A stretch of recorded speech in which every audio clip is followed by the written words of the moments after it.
Just yesterday, I watched a woman at Target pushing a cart overflowing with items. She was on her phone complaining about how she never had money left at the end of the month. Yet there she was, buying 3 different fabric softeners for the same household. The irony hit me like a punch to the gut. I wondered if she realized she was literally carrying the exact problem she could not seem to solve. Subscribe to Christian Minimalism and hit that like button, because here you will discover what the wisest women in history have always known, something our society insists on forgetting. Turn on notifications so you do not miss upcoming videos where we will simplify the Christian life together. The mathematics of simplicity. Nobody teaches you. You know that feeling of always chasing something, always lacking something, always needing more of something. It feels like being on a treadmill that never stops, but never takes you anywhere either. Luke 12 verse 15 warns us, "A man's life does not consist in the abundance of his possessions," but we live in a culture that insists on convincing us otherwise. Every commercial, every advertisement, every storefront screams that you need more to be happy.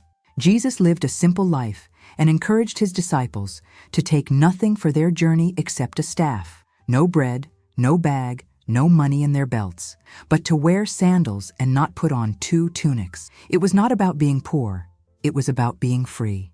The divine mathematics that changes everything. Matthew 6 verses 19 through 21 teaches us, "Do not store up for yourselves treasures on earth, but store up for yourselves treasures in heaven. For where your treasure is, there your heart will be also." Here is the revelation. Your heart always follows what you consider treasure. If your treasure is things, your heart will live anxiously protecting things. If your treasure is eternal, your heart will rest in what is eternal. This is why Proverbs 16 verse 8 declares, "Better is a little with righteousness than great revenues with injustice." It is not about quantity. It is about spiritual quality. What advertising does not want you to discover? Every day, we are bombarded with messages telling us we need more. More clothes, more beauty products, more home decor, more technology. But here is a truth that might sting. Most people do not need at least half of what they own, yet they let themselves be convinced they need at least double what they already have. It is like living in a house of mirrors where our reflection always seems to be missing something. 1 Timothy 6 verses 6 through 8 reveals the secret. "But godliness with contentment is great gain. For we brought nothing into this world, and we can take nothing out of it. But if we have food and clothing, we will be content with that." Great gain. You read that correctly. Contentment is literally profitable. How many times have you found yourself anxious because you had too much stuff to organize, clean, store, pay for, maintain? But here is the secret. The less you need, the richer you already are. The liberation ritual that changed everything. Every Saturday morning, there exists a ritual that can transform your relationship with money. Grab a coffee, open a spreadsheet, and write down everything you spent during the week. It sounds boring, but it is liberating. Because there, in those numbers, you see exactly where your financial energy is going. The interesting thing is that the weeks when we spend less are exactly the weeks when we feel more fulfilled, more rested, more connected with God.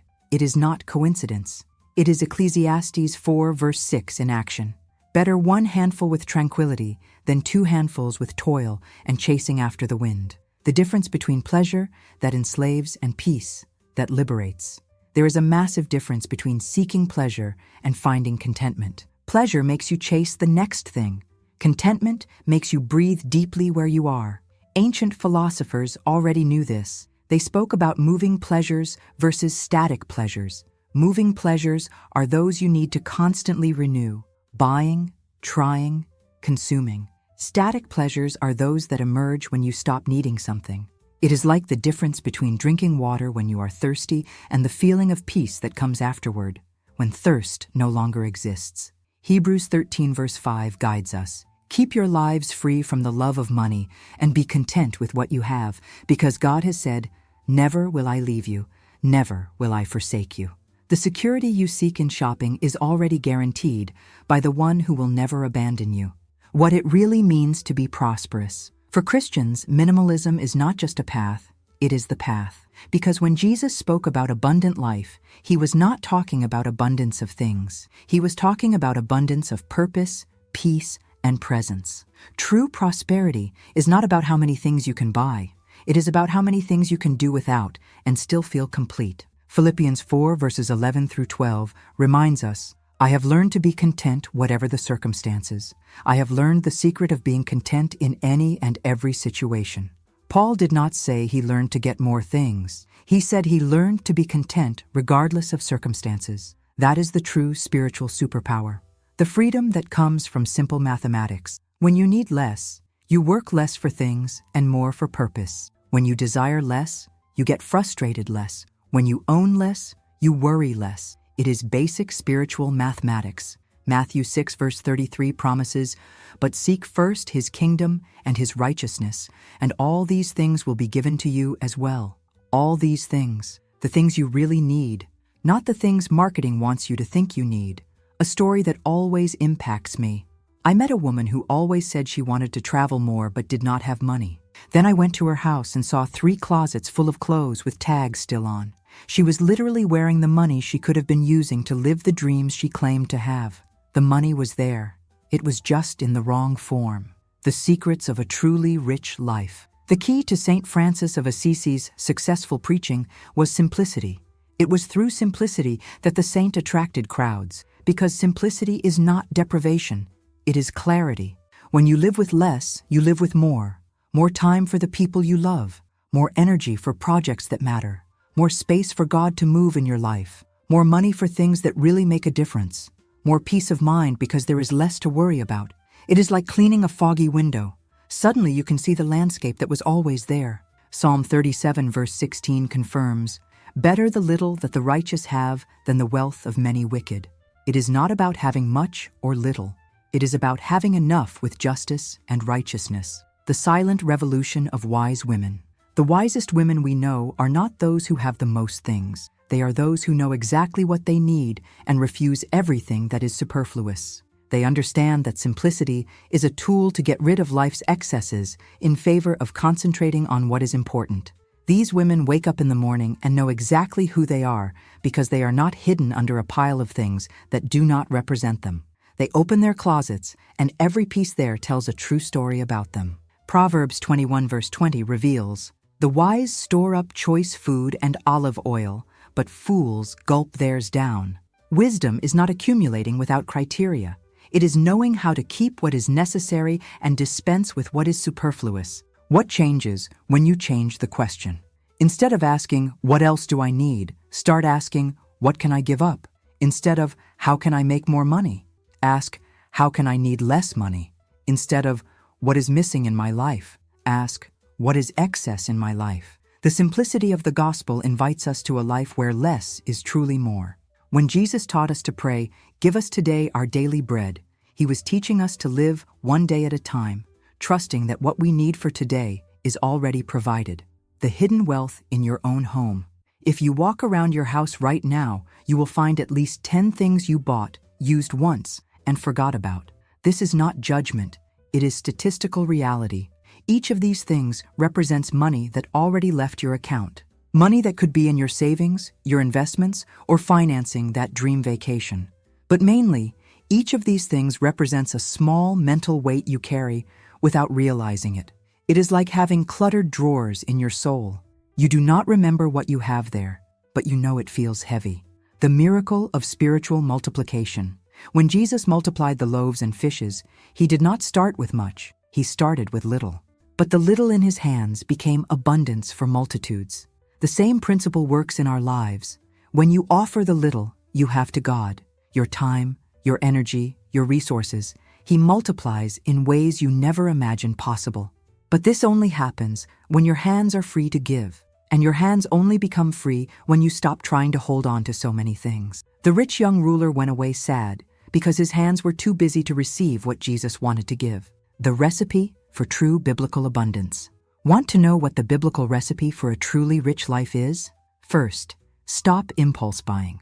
Every time you feel the urge to buy something, remember 1 Timothy 6 verse 6. Godliness with contentment is great gain. Wait 1 week. If after 1 week you still think you need it, and if it still fits in your budget without compromising anything important, then you can consider it. Second, learn the difference between wanting and needing. 1 Timothy 6 verse 8 is clear. If we have food and clothing, We will be content with that. You need food, shelter, basic clothing. Everything else is wanting, and it is okay to want as long as you know it is wanting and do not confuse it with needing. Third, cultivate relationships, not possessions. The people you love are the only investment that really matters in the end. The truth that frees from anxiety. The financial anxiety you feel does not come from having little money. It comes from thinking you need a lot of money.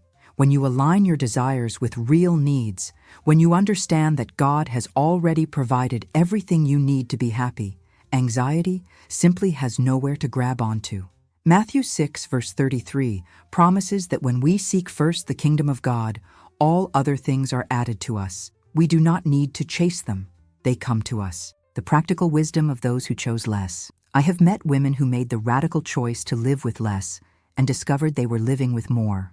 The teacher who sold her car and discovered that walking and using public transportation gave her time to read, pray, and observe life around her. The mother who reduced her children's toys by half and saw their creativity explode. The businesswoman who simplified her wardrobe and gained 30 minutes every morning. Each of them understood that Proverbs 16 verse 8 is not just theory, better a little with righteousness than much gain with injustice. The revolution that starts at home. The most radical change you can make is not political or social. It is personal. It is deciding that you will no longer participate in the crazy race for more things. It is looking at your closet and asking, what here really represents me? It is looking at your house and asking, what here really serves my family? It is looking at your expenses and asking, what here really contributes to my eternal goals? Luke 12, verse 15 echoes again. Life does not consist in an abundance of possessions. Your life consists of love, purpose, relationships, contribution, spiritual growth. And curiously, the fewer things you have, the more space there is for these things that really matter. The secret past generations knew our grandmothers knew something our generation forgot, that happiness does not come from having much, but from enjoying what you have. They knew how to repair, reuse, make things last, not because they were poor, but because they were wise. They understood that Hebrews 13 verse 5 was not just a pretty verse. Keep your lives free from the love of money and be content with what you have, because God has said, never will I leave you, never will I forsake you. The invitation to an extraordinary life. If you made it this far, it is because something in your heart is tired of the rush, the purposeless consumption, the life that revolves around accumulating things. The invitation is simple. Try living with less for 1 week. Do not buy anything that is not absolutely essential. Observe how you feel. Then try for 1 month. See how your relationships change when you have more time and energy for the people you love. Proverbs 21 verse 20 promises, the wise store up choice food and olive oil, but fools gulp theirs down. Be wise, keep what matters, let go of what does not matter. If you enjoyed this video, subscribe to Christian Minimalism and leave your like so more women can discover this liberating truth. When you understand that you already have everything you need to be happy, you stop chasing happiness and start living in it. We learned today that true wealth is not about how many things we can accumulate, but how many we can do without and still feel complete. That our identity is not in our possessions, but in our connection with God. And that simplicity is not deprivation, it is freedom. 1 Timothy 6 verse 6 sums it all up. Godliness with contentment is great gain. Less is more. Comment below if you enjoyed this. I am rich in simplicity.